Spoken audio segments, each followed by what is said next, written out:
Welcome to the Book Show, a celebration of reading and writers. I'm Joe Donahue. The Times calls Booker Prize-winning Anne Enright one of our greatest living novelists. Her latest, The Wren, is about a dead poet's daughter and granddaughter coming to terms with his troubling legacy. For her mother, Carmel, Nell's leaving home opens a space in her heart where the turmoil of a lifetime begins to churn, and across the generations falls the long shadow of Carmel's famous father, an Irish poet of beautiful words and brutal actions. Anne Enright is the author of 7 novels, including Actress, The Green Road, and The Forgotten Waltz. She has been awarded the Man Booker Prize, the Andrew Carnegie Medal for Excellence in Fiction, and a Lifetime Achievement Award from the Irish Book Awards. Again, her new novel is The Wren. It is a great pleasure and honor to welcome Anne Enright to this week's book show. Anne, thank you so much for being with us. Lovely to be here, Joe. Thanks so much. What was the original idea? Because there are themes here, obviously, but did you start with an Irish poet, or did you start with the story of a mother and a daughter?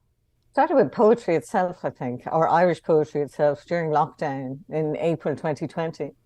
I was reading old Irish poems in Irish, which isn't my first or even second language, which was an interesting, a very moving thing to do. And it was really hard to write prose, and it was really hard to write fiction during that time. I started working on a very tough-minded character called Carmel, and I was simultaneously writing the prose. Sometimes, books need 2 things. Mm-hmm. It's not one idea, it's a kind of contradiction or opposition or a problem. So I think the problem of the book is the problem of real life versus poetry, or the problem of poetry. It's a great problem to have, I suppose. It's also a problem of who knows what, right? I mean, of the secrets of the past and realizing an event and how it impacts you years later. Yeah, I mean, it's not really about secrets as much as interpretation. So what happened in the deep past for Carmel is that when she was 12, her father walked out. Her mother was sick. He couldn't handle it. He was anguished. He needed to pursue his own. Well, I mean, he didn't really think. I think he was just kind of chaotically distraught and left and became, a poet in the wider world. So his view was that was a terrible thing that happened to him. And in those days, we allowed men get away with those kind of self-absorbed kind of terrible thing that had happened to them. We read from 3 perspectives, that of Carmel, that from Nell, and the poet Phil. I'll jump to the chase on this. Nell is so much fun to read. Does that become different in writing in the different characters, that one is, let's say, more free-spirited than another? Well, I mean, Nell is there to be free-spirited. I mean, once she was born, but Carmel, just the whole problem for Carmel came alive for me. And Carmel, who is this kind of get on with it, get over it, sort of unimaginative, very pragmatic person, as a result of the difficulties of her childhood, is faced with this astonishing thing, which is a child who knows exactly what the child wants to do and is very much themselves from the get-go. So Nell is adventurous. She is like her grandfather, a free-spirited type. She too is interested in just heading out into the world, into walking the road, She's also, like Phil, interested in doomed love and self-destruction and all those other things that used to be considered poetic, and that now we kind of acknowledge in a different sort of way. What was, really interesting and lyrical in the past becomes much more viewable, much more kind of manageable in the present, because we kind of name it differently. So, I mean, Nell she has the luxury of making her own mistakes. Her mother did not have the luxury of making mistakes. When thinking about the poetry, you set the tone immediately that this is a poet of great renown, someone who has spent his professional life looking for beauty in the world. And then, of course, these layers of the onion are revealed, as you say, during the lockdown, of reading the Irish poets, of what you thought and how you got to this idea of Phil. Yeah, I read 2 ancient poems in Irish about the deaths of small birds. One is a very famous poem about the death of a yellow bittern, and it's a drinking poem. The bittern dies of thirst because the lake freezes and he can't get through to drink. The poet writes a lament for this bird that died of thirst and says, "Drink while you're alive." The other was a courtly love poem to a lady who had lost her pet blackbird. So, I mean, it's not an exaggeration to say that in the April 2020, death was everywhere, everywhere. And then these two tiny, tiny poems about the deaths of small birds just came to me as fresh as they'd been written yesterday through the centuries, these tiny mortalities. And I found them piercingly moving.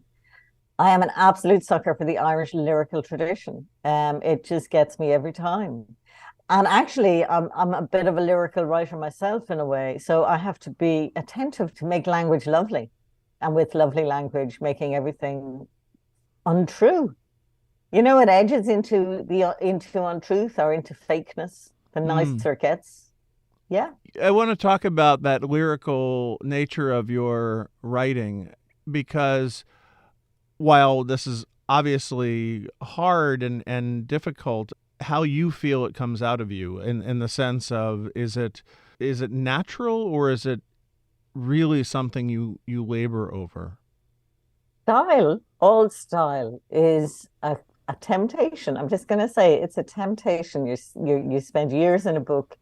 You want it to be beautiful, or you want the language to be beautiful. You spend your days making sentences lovely. I work in the language of the book like it's like swimming for me. It's like something I do endlessly, making it smooth, making it right.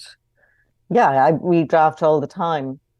And in that redrafting, it is not to overdo this, but to have that lyricism, to have, I assume the drafts and the rewriting, it sounds right to you, right? There's that a fantastic click, you know. But also, you know, I come from a lyrical tradition. I come from a country where people use language for pleasure. So I have access to all of that as well. That makes it seem somewhat innate then. Culturally speaking, a good speaker in Ireland always has status, I suppose, but not as much in the old style, not as much as a good singer. Do you find that there's more of an appreciation in Ireland, perhaps, of the language, of the beauty of language, the concerns that you have about language? Yeah, I mean, the country was for very, very many centuries impoverished, so all that people had was themselves. So there was a value put on personality, for example. There's a value put on character, that worked independent of kind of monetary kind of ideas of nobody had any opportunity. So what sets you apart? Or there was much less. Yeah, I do think Ireland, its culture is distinctive like that. Yeah. We've talked about some of the other characters, but let us talk about Carmel, the daughter of the poet, the mother of Nell, and what she has gone through, and going through illness at a time when her father leaves. Yeah, I mean, she and her sister have to nurse their mother for an uncertain amount of time. She says in retrospect that maybe other people were involved. And also she says that in those days he didn't know that a man had left because they weren't really there in the first instance. It was really hard to say that he had gone. And her auntie Deirdre comes in, you know, and there are people there more or less, but the girls feel alone. They feel abandoned. They feel that it's all on them, more particularly on Carmel's elder sister Imelda, who's 5 years older than her and is considered fully adult at 17. It's an enormous burden for children to have to carry. Did you always know that Imelda would have less of a role in the novel? I did, yeah. What led to that conscious decision? I knew Imelda. Some of the characters you just know, right? You just know. I knew Phil, I knew Imelda. I had to explore Carmel and make her more interesting, or make her more tragic, or make her more, you know, realize something along the way. But Imelda, I just knew. She's the keeper of the flame, you know. She's the one who's kind of pious and conscientious and resentful. And, you know, she's kind of aggrieved in a high-minded way because, of course, she's involved in greatness, That's her job, is to keep greatness alive. I mean, there's not a lot you can do with Imelda. So if I'm reading this correctly, then, and correct me if I'm wrong, but it does seem then that you assume that the reader knows Imelda as well. I would hope so. Am I wrong? No, not at all. You know Imelda or Imelda-like characters. Sure. And Yeah. but I find that fascinating because often it just there would be a decision maybe to have just the one daughter, and yet you have that dynamic as well.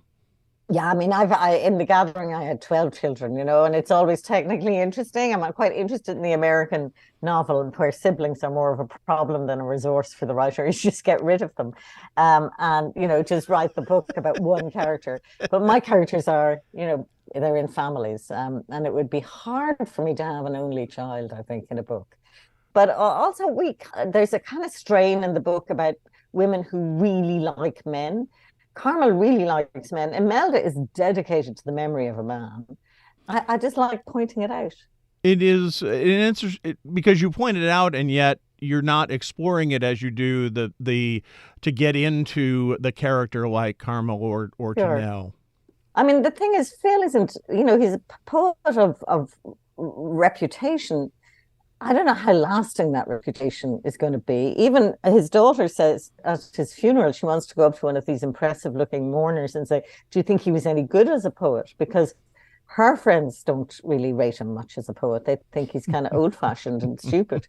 So it's just, he's an example of something that was venerated in Irish culture when I was growing up. And I find a little bit oppressive, actually, as a kind of idea.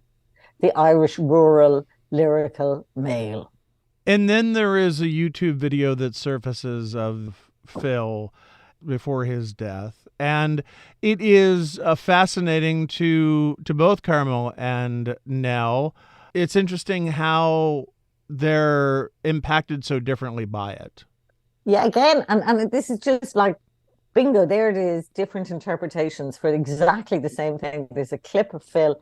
It was done in 1983 in a kind of college studio with, so it's an archive clip.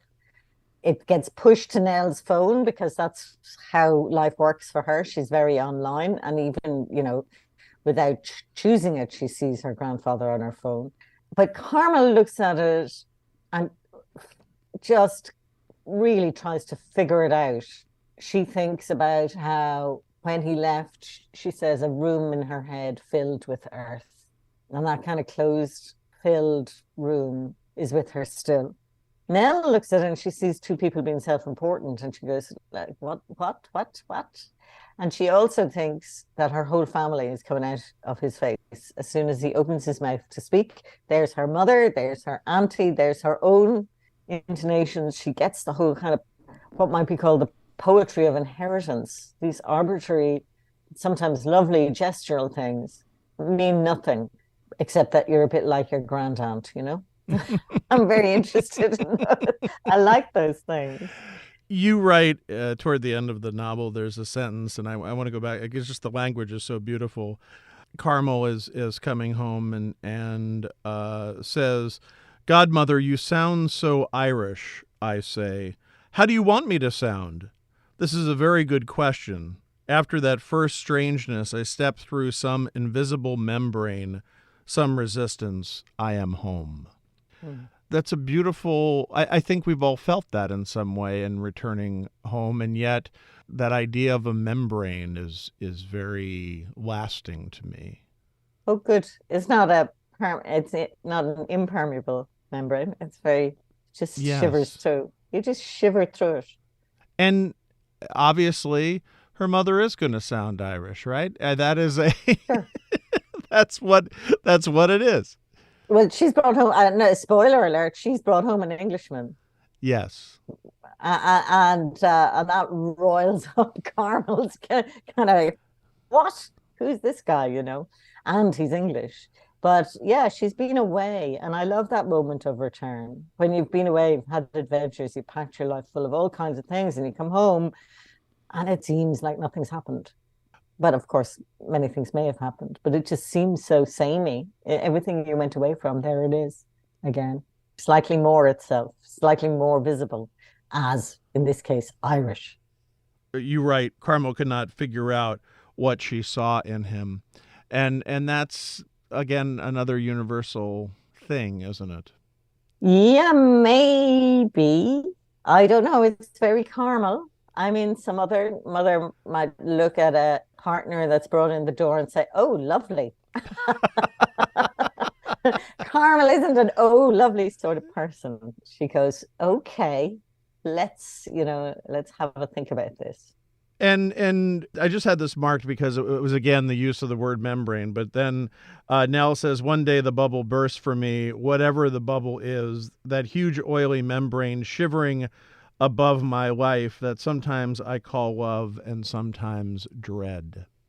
Wow, And well spotted. Yeah, I didn't realize I'd used membrane twice so close together. That's only about 15 pages of word. but it that fits. I mean, that just Yeah. because you have that sense of where you are, that brings us to that place very much, doesn't it? Yeah, so I'm looking at the limits of your projections, basically. The limits of your outward sort of circumference. Maybe, I mean, narcissism is too, overused a word, but in a very primal sense, the limits of your bubble, your own bubble. Yeah. I find it fascinating that Nell will either call Carmel Carmel or will call her mom, and that's interesting. I mean, I come from a background where it was always, I called my parents mom and dad, and to call them by their name is it does signify some different relationship, doesn't it? Sure. Yeah. I hadn't noticed that. Well spotted again, because I go through, because I've mothers in all my books, and some of them are called Mammy. Like Carmel would never be called Mammy. Some are called Mama, the rural Irish way. Right. So these distinctions are mother, which is slightly estranging and annoyed, or whatever it is, Sure. mother dear. In Actress, the last book, she was called Mother. So Carmel is Carmel. Yeah. She's, Nell sees her as a human being by the end of the book, and she's got out of the motherness of her.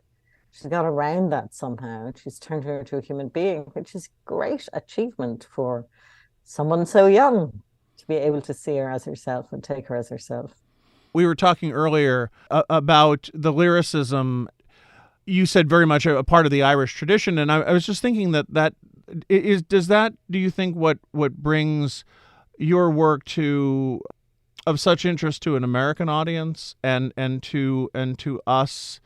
I mean, obviously, I'm from an Irish background, but there's something that is so common and just right to me in reading about this family. Well, the Irish poetic tradition was one of loss, and the losses were of people. They left. So there's a lot of lamenting in the Irish tradition for immigrants, for lost children. And that ties in very pathetically and strongly at the same time with the American immigrants' feel of having left something behind. So with that Irish American nostalgia. So it's all of a piece in some ways. And yes, it is what draws people in. And that is why I'm also interested in where it turns from lovely into fake. When Nell looks at her grandfather, she says she sees the fakeness there. She doesn't see the charm. The charm is turned into something a little more manipulative and false. So, yes, I mean, the Irish tradition lives in that it keeps giving, it keeps flowing in some way. But once it stops, it's important that such an impulse not turn to kitsch. So it can turn to kitsch over a distance of miles and centuries, I suppose. We also see the character, well, in the seeing of the father as fake, but that also comes as a result of the father being in America, right? I mean, that's also part of it.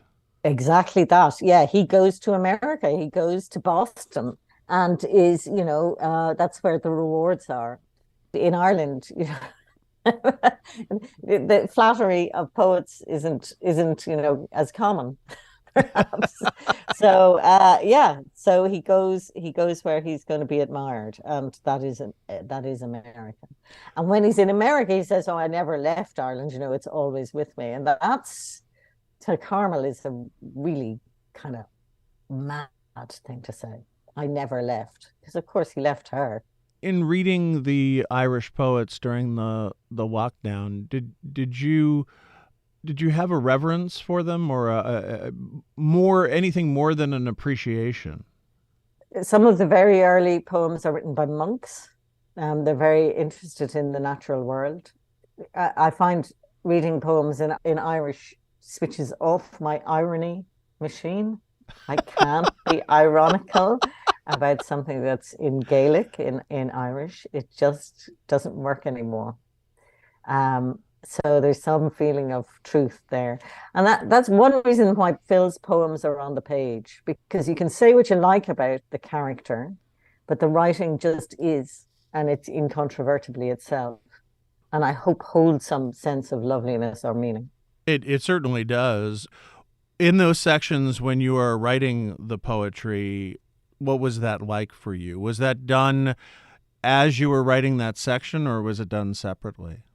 So they were done separately. I put them in. I really wanted the book to work with and through the poems, that they would be just these little kind of little pools between sections where you didn't quite know what they were for, but that they would, reverberate through the text on either side of them. The whole book would be refracted through these very kind of still pools of poetry.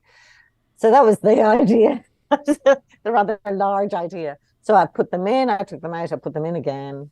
My husband read it early on. He said, "What are you putting the poems in for?" And I took them out, and then I couldn't work it without them. The book has to have the poetry in it.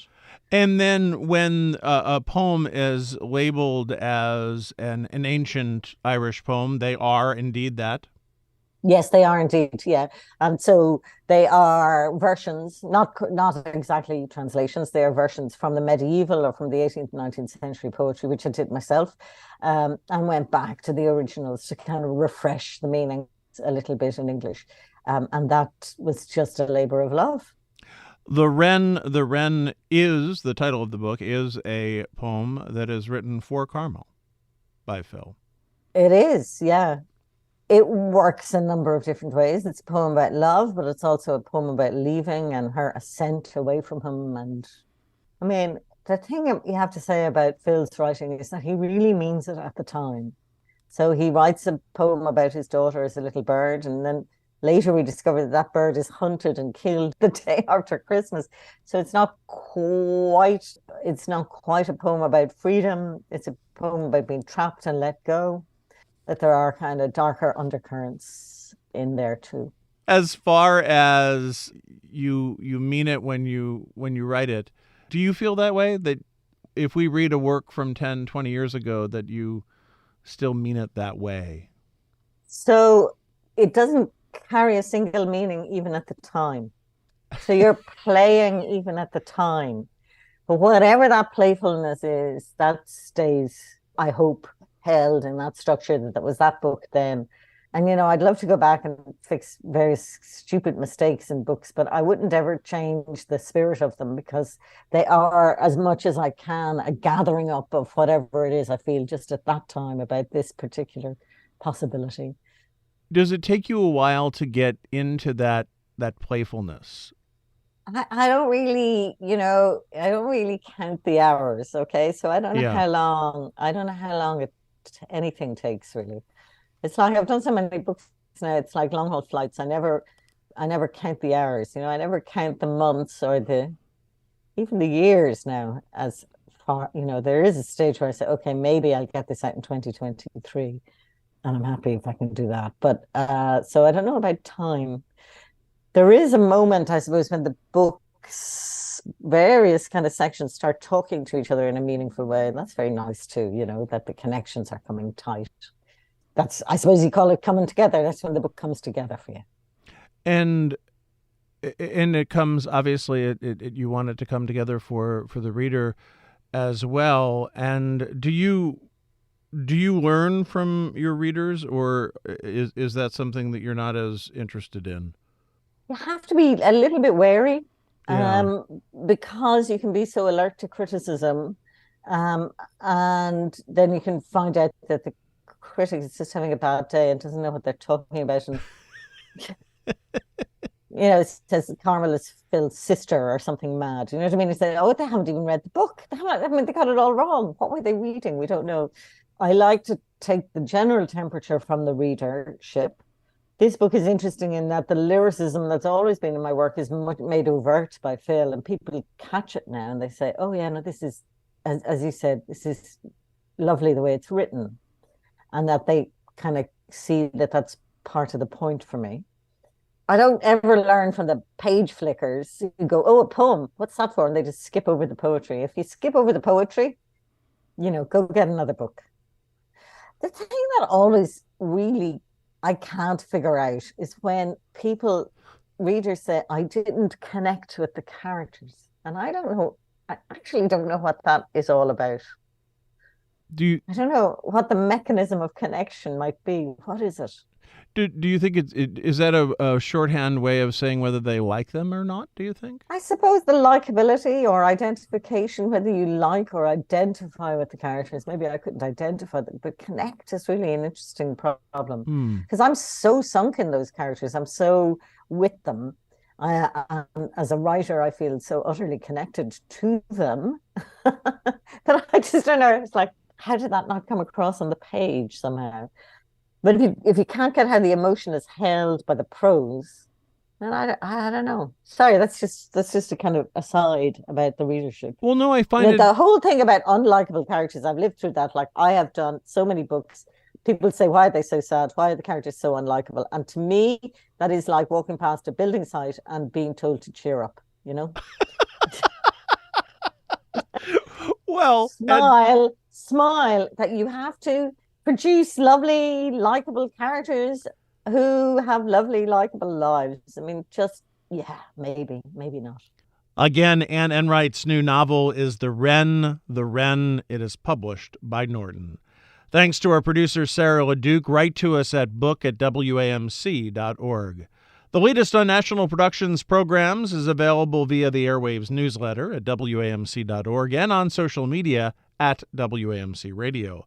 Bookmark us for next week. And thanks for listening for The Book Show. I'm Joe Donahue.